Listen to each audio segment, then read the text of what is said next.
Today, I've decided to try something that I saw on the internet. The first step is to pour some dilute hydrochloric acid into a beaker. Then on top of this, I'll dump in some copper sulfate, and I'll stir it until it all dissolves.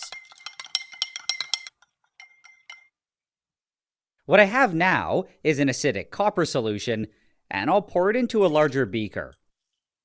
Then into this, I'll drop in a rolled up piece of aluminum foil, and now I just need to light it on fire.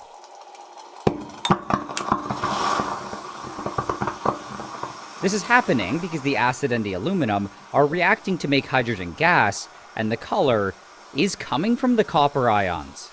It unfortunately didn't last too long because all the aluminum quickly got shredded. What I think is cool though is that when it's done, all the aluminum is gone, and I instead have a bunch of copper metal.